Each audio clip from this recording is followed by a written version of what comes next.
বিকেল হলেই নাস্তা বানানোর জন্য একটা টেনশনে পড়ে যাই।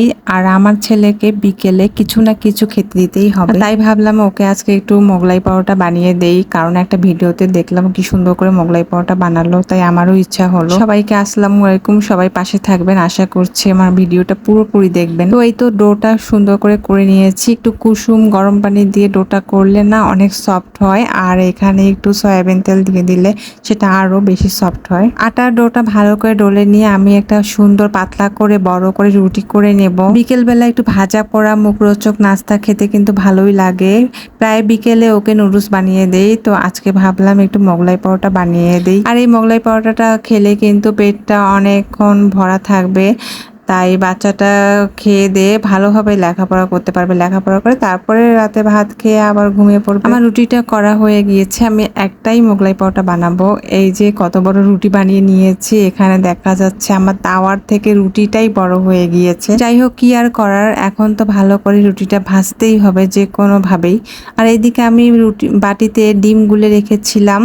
জানি না আজকে মরিচ পেঁয়াজ দিয়েছি, সে এসে আবার কি বলে, কারণ মরিচ দিলে সে রাগ হয়ে যায়। যদি সামান্য একটু মরিচ দেওয়া না হয় তাহলে তো এটা খেতে একদমই স্বাদ লাগবে না, তাই আমি অল্প করে মরিচ দিয়েছি, একটু পেঁয়াজও দিয়েছি। আর এখন এই তো ডিমটা দিয়ে ভালো করে ছড়িয়ে দিচ্ছি।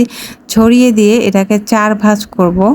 আর নিচে কিন্তু তেল দিয়ে দিয়েছিলাম বেশি করে কড়াই প্যানে। 4 ভাঁজ করে তারপরে এটাকে উল্টিয়ে ভালো করে ভেজে নেব, যাতে ভেতরের ডিমটা সুন্দর মতো কুক হয়ে যায়। ভেতর ডিমটা সুন্দর মতো কুক হলে তারপরে আমি এটা নামিয়ে নেব, মোগলাই পরোটা হয়ে যাবে। আর দোকানের পরোটাগুলো কিন্তু এইভাবেই বানায়, যেহেতু ওরা বড় কড়াইয়ে ভাজে, তো এই জন্য। আর আমার বাসায় এখানে ছোট হয়ে গিয়েছে, এই যে আমার কিন্তু হয়ে গিয়েছে। এখন কিন্তু এটা কেটে নিলেই সুন্দর করে হয়ে যাবে মোগলাই পরোটা। এই মোগলাই পরোটাটা বানানো কিন্তু খুব ইজি, বাসায় খুব সহজেই বানানো যায়। এখন আমি কড়াইতেই এটা কেটে নিব পিস পিস করে, কারণ এটা লোহার কড়াই, তো এখানে কাটতে সুন্দর হবে, ভালো হবে, বেশি অসুবিধা হবে না দোকানে। তাই আমি এখানেই কেটে নিচ্ছি সুন্দর করে।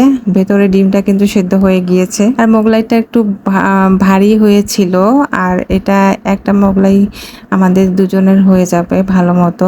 এই যে সুন্দর করে কেটে নিচ্ছি, একদম কাটার পরে মনে হচ্ছে যে এটা পারফেক্ট মোগলাই হয়েছে। আসলে বিকেলে ডেইলি একই রকম নাস্তা খেতে ভালো লাগে না, তাই মাঝে মধ্যে ভিন্ন রকম কিছু নাস্তা বানিয়ে খেলে মুখে রুচিটাও লাগে, আর খেতেও কিন্তু ভালো লাগে, বাচ্চারাও পছন্দ করে। আমার ভাজা হয়ে গিয়েছে মোগলাইগুলো, এখন আমি তুলে নিচ্ছি।